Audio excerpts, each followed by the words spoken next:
তোরা ঢাকা শহরটারে কাইরা চিটা যা করছিস, হ্যাঁ, প্লট বানায় যা করছিস, ঠিক আছে, এদিক দিয়ে ডিউচেস বানাইছিস, এদিক দিয়ে কালাপানির এদিক দিয়ে মনে করছে যে কাল সেদিক দিয়ে রাস্তায় দিকে করছিস। মানে একবারও চিন্তা করছিস, একবারও চিন্তা করছিস যে ঢাকা শহরের মানে মানুষ বাঁচবে কিভাবে? আজকে তো গরম, গরমের কারণে যে যে মানুষগুলো যে কষ্ট পাচ্ছে, এগুলো করছিস? করিস নাই। তোরা আসছিস, তোরা ছিলি শুধু টাকা কেমনে বানাবি, টাকা কেমনে বিদেশ পাঠাবি, টাকা কেমনে মনে করছে তোরা, মানে কি বলবো, হুন্ডি। আমি ব্যাংকে জব করছি, তোরা আমাদেরকে ব্যাংকে ট্রেনিং দিছিস, হ্যাঁ, যেন মানি লন্ডারিং না করা হয়, আমরা যেন ঠেকাই রাখি। অথচ তোরা ব্যাংকের ভিতরেই মনে করছে একটা মানি লন্ডারিং এর একটা চ্যানেল খুলে রাখছিস বৈধভাবে। সেটা কিভাবে? ক্রেডিট অ্যান্ড মানে ওই যে ইনভয়েস এবং ওভার ভয়েসিং দিয়ে।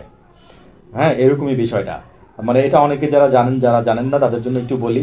আপনি এখান থেকে যদি মাল পাঠান, ওইখান থেকে ধরেন আপনি দেখাইতেছেন 300 কোটি ডলার, ওইখান থেকে মনে করেন যে অথচ মাল পাঠাচ্ছেন আপনি 100 কোটি ডলারের। আর আপনি ওইখান থেকে মনে করেন যদি আবার মাল আবার আনেন, আবার যে সেম টু সেম, বুঝছেন, আপনি ওইখানে মনে করেন 200 কোটি ডলার রেখে দিচ্ছেন। এইভাবে মনে করেন যে আপনার ও আমাদেরকে মানি লন্ডারিং এর ট্রেনিং দিয়ে ও মনে করেন যে নিজেই মনে করেন যে আপনার মানি লন্ডারিং করতে মানে ইয়া ইয়া করতেছে। তো এই হলো অবস্থা, বুঝছেন।